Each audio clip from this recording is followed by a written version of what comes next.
tá olhando pro mato de novo. Você chama isso de mato porque nunca te ensinaram o que realmente é. Ou porque isso aí é perigoso. Engraçado que a gente confia mais numa embalagem colorida do que numa planta viva. Por que desaprendemos a confiar na Terra, sendo que a grande parte do que ela nos fornece é o que nos faz ter um estilo de vida vivo e saudável, nos garante vitalidade e mais tempo de sobrevivência?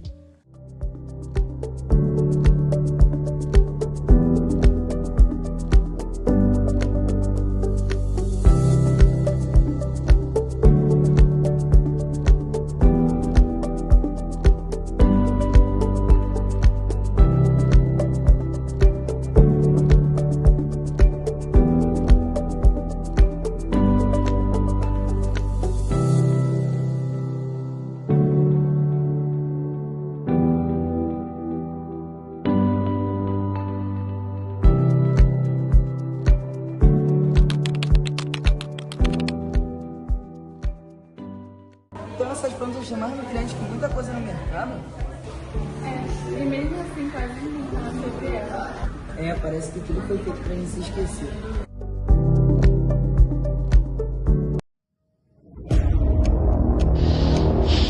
Talvez eu tenha aprendido errado a vida inteira.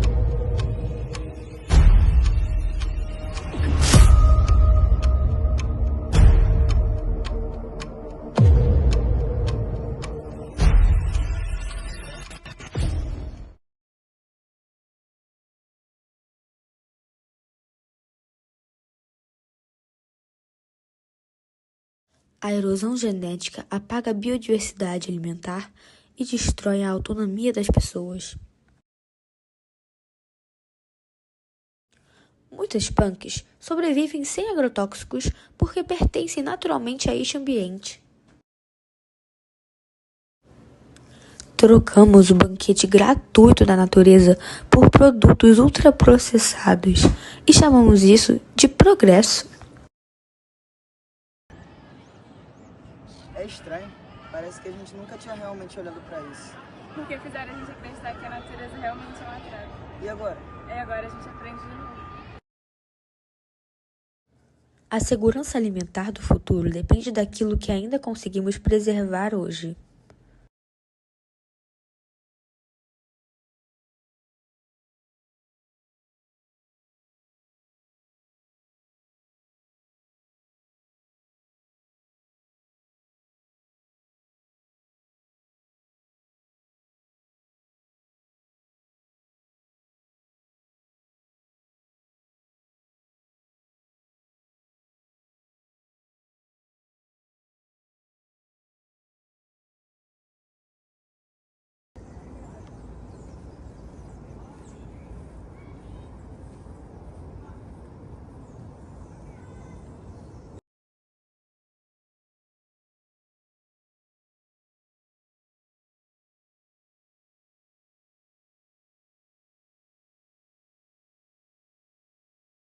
Sou formado na Universidade Federal Fluminense, tenho mestrado em Medicina Veterinária pela Universidade Federal Rural do Rio de Janeiro.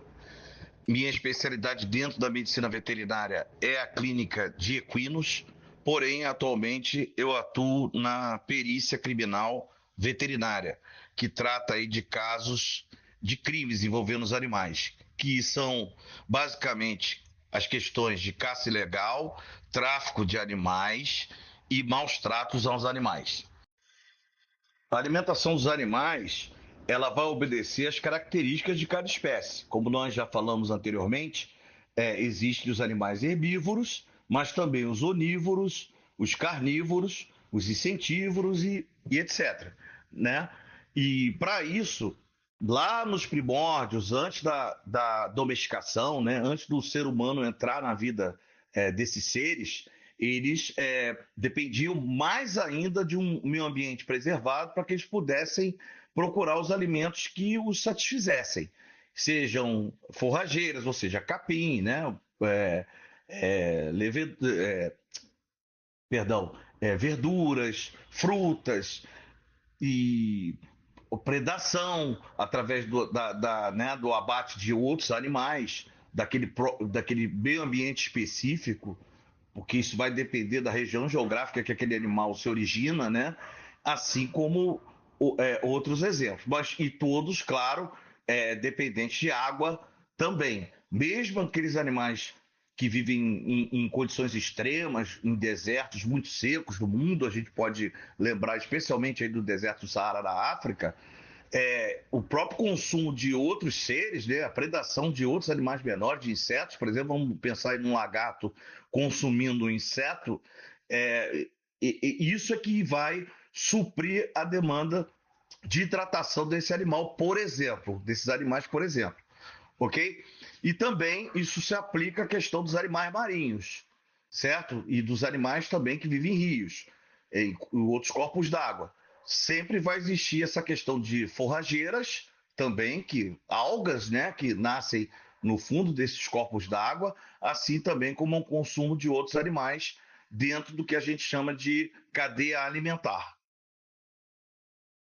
No caso específico das plantas, é importante a gente lembrar, e isso nos inclui, né, como seres onívoros, que as plantas, por elas brotarem, né, de um solo naturalmente, tanto de forma natural, onde não haja influência do homem no sentido de enriquecimento, né, da lavoura ali do solo para que se tenha um resultado específico, as plantas têm a capacidade de absorção de água e de absorção de minerais, que são essenciais à nossa vida.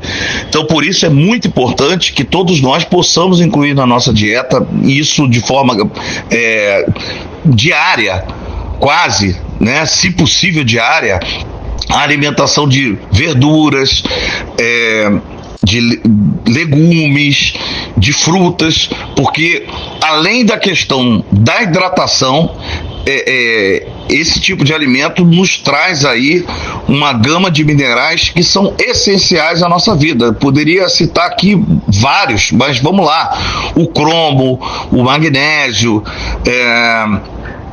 o próprio meu Deus do céu, ferro, tá? Que são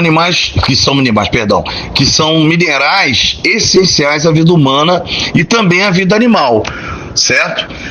Mesmo no caso quando a gente fala em ração animal, como eu disse para vocês, o ser humano ele fabrica essa ração de acordo com o objetivo dele. Então, assim, uma ração para cão vai estar com os elementos lá necessários para que esse cão possa atingir o desenvolvimento, para que ele possa fortalecer a ossatura deles, né, para que ele possa desenvolver o seu cérebro. Então vai ter proteína e vai ter uma gama enorme de minerais, como o cálcio, por exemplo, né?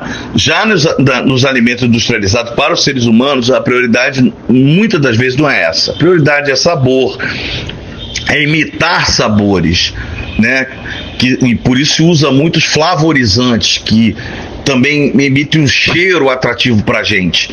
Então, de toda forma, a gente pode sim afirmar que os alimentos industrializados para os seres humanos, eles são pobres em nutrientes.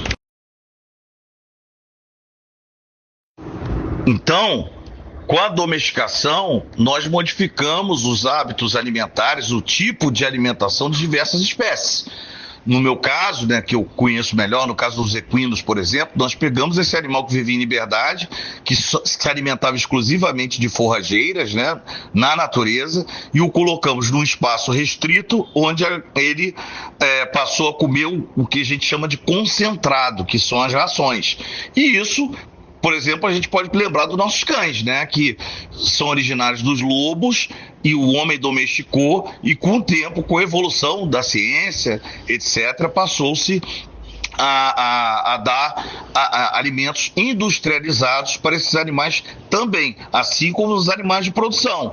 Os frangos das granjas, os suínos, eles comem ração que são alimentos processados e industrializados. Claro que dentro desse contexto, o homem colocou ali elementos minerais, né, tentando suprir a necessidade desses animais para que eles pudessem alcançar aí um melhor rendimento, um melhor desenvolvimento físico próprio para aquele objetivo, sempre pensando aí no ser humano, na finalidade que o ser humano deseja, ok?